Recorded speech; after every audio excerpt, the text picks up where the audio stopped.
you in your mind are not ready to make sacrifices,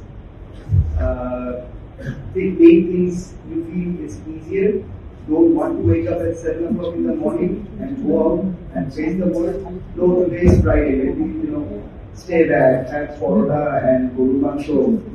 And, after Juma, let's see what I can do. You have to, everything has a sacrifice. And there comes the mindset. As our esteemed moderator has told us, we have only 1 minute.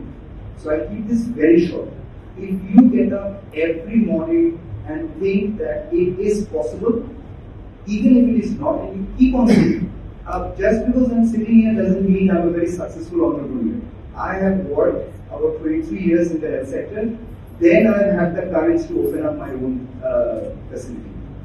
It took me 23 years to get into that mindset. Yes, I want to open up my own business and not work.